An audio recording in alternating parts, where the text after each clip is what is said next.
In a previous video, we shared 11 plants to avoid at the garden center, and after nearly 3,000 comments, viewers had plenty of opinions and plenty more to add. So today, we're back with 10 more that might look great at the garden center, but can quickly turn into a headache in your landscape. These aren't always officially invasive, but they spread aggressively, take over, or are just incredibly hard to get rid of. So let's take a look before you buy. A ground cover with pretty little blue flowers can't be bad, can it? Those cutesy blooms are exactly what draw people to Vinca, also known as periwinkle. It looks harmless, and the fact that it can grow just about anywhere makes it even more appealing. But once it's in the ground, it doesn't stay contained for long. It spreads fast, really fast. Comments have mentioned people still fighting it 20 years later, and that once it's in your garden, it can take over and spread everywhere, and it will even creep into lawns if given the chance. Now, that doesn't mean it's always a bad choice, but you do need to be intentional. If you have a large area to fill and don't mind it spreading, it can work. If you like the look, you could try creeping phlox instead. Not only does this plant come in blue, but also in other pretty pastel colors as well.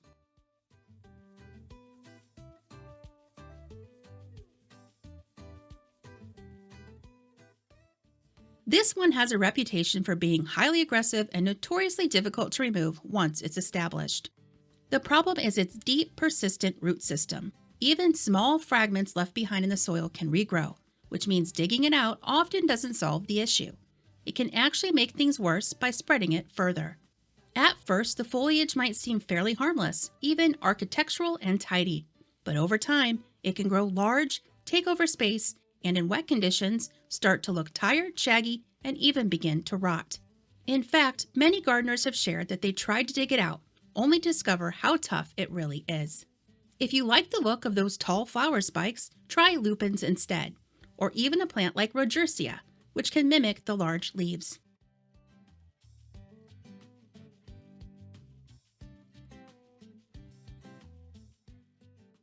It's definitely a unique looking plant, especially if you live in a colder region where this kind of tropical vibe isn't common. But Yucca is also one to think twice about. In fact, one commenter mentioned that it spreads everywhere, and the more you try to remove it, the more it seems to come back. While Yucca isn't generally considered invasive in its native North America, it can be aggressive and difficult to get rid of. Many varieties produce offshoots, also called pups, that pop up around the main plant, slowly taking over garden beds and crowding out other plants. And those spiky leaves, they're sharp, really sharp. If you have become obsessed with that bold, spiky look, consider planting sea holly instead. The spiky flowers create a striking display in summer, and pollinators, especially bees, absolutely love it. Plus, it comes in a rare color for the plant world, blue. I've honestly never seen bees go after a plant so enthusiastically.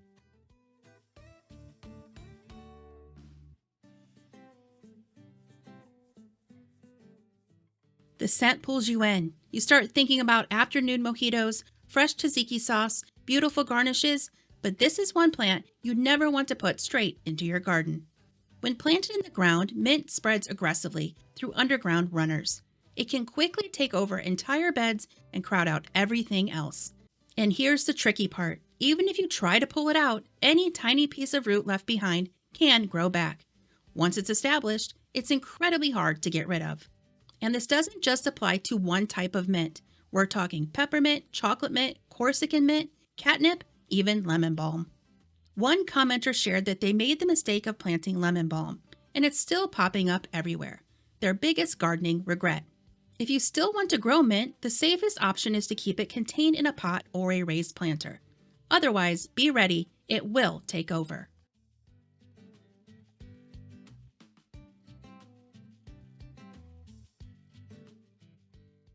A pretty late-season blooming shrub, after everything else has already faded, can't possibly be on this list, right? Well, one plant came up over and over again as something you should think twice about. Rose of Sharon seems like the perfect low-maintenance shrub. It's tough, adaptable, and thrives almost anywhere. But after a few seasons, you'll start noticing tiny seedlings popping up all over your yard. It self-seeds aggressively, and no matter how many you pull, more just keep coming. If you're looking for a better late season bloomer, consider Summer Sweet.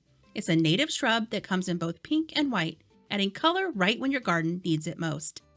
It's also a pollinator magnet, providing crucial nectar for bees, butterflies, and hummingbirds.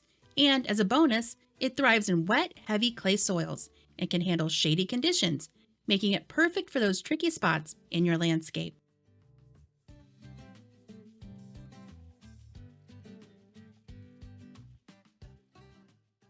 Another plant that seems harmless at first is sweet autumn clematis. It grows fast, it's fragrant, and it gets absolutely covered in beautiful white blooms. But it does not take long to discover its aggressive side. This vine doesn't just stay politely on the trellis you planted it on. It climbs, sprawls, and smothers anything in its path. One gardener even mentioned that it comes up everywhere. They said, "It's even trying to take over my koi pond." The good news is there are plenty of other clematis varieties that are much better behaved. And honestly, they often have even showier flowers. Jack Manny is a pretty purple bloomer, or one of my favorites, Josephine, with its double blooms.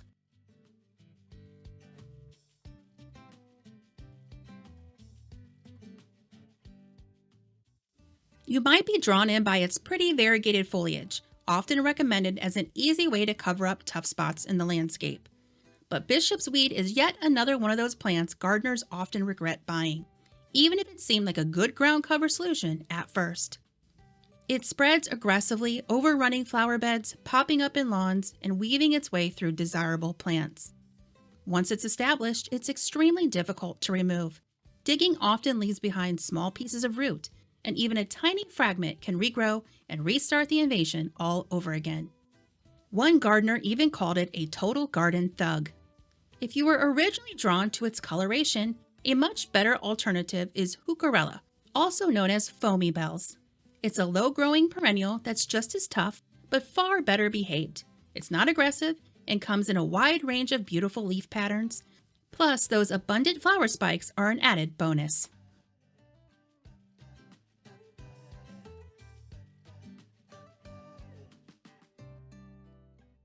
The next one comes straight from the seed packet aisle. A $2 pack of Morning Glory seeds might seem like a great deal for a fast-growing vine with pretty trumpet-shaped flowers, but you may want to think twice before heading to the checkout. It spreads aggressively and could quickly take over your garden, making it a plant best enjoyed with caution or avoid altogether. One gardener even mentioned that in summer, the vines grew so fast they swore they could actually see them moving, wrapping around anything within reach. If you're looking for a unique alternative that still gives you a vining habit, try the corkscrew vine. This fast-growing, tender perennial is known for its highly fragrant, spiraled flowers that look almost like little snail shells. Despite their unusual twisted shape, they're still a favorite of hummingbirds, which flock to the nectar-rich blooms from late spring through fall.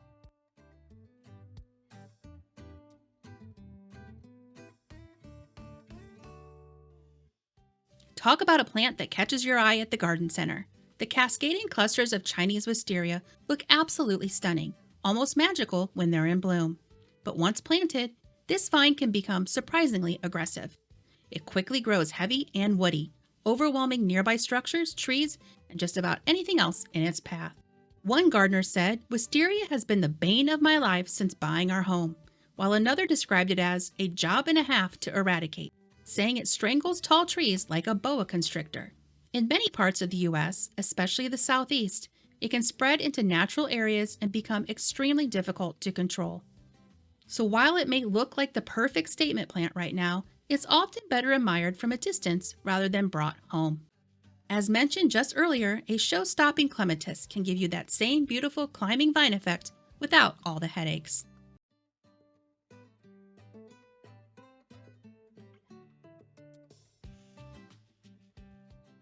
Deadnettle is another plant that can look really appealing at the garden center, especially if you're searching for an easy ground cover.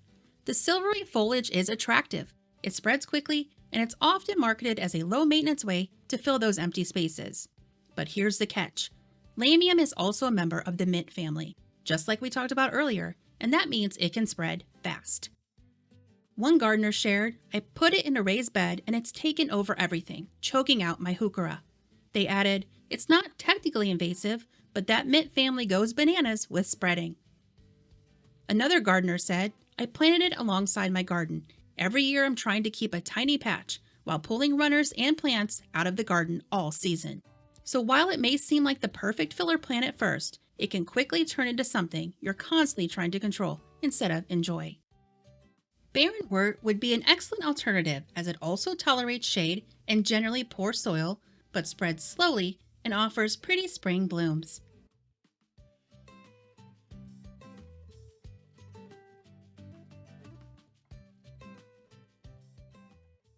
And there you have it, more plants that may look amazing at the garden center, but can quickly become a long-term headache once they're in the ground.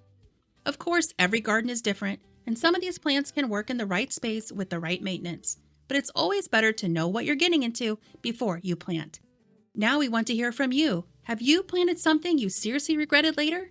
Let us know down in the comments. And if you enjoyed this video, make sure to check out our first Plants to Avoid video if you haven't seen it already. Thanks for watching and happy gardening!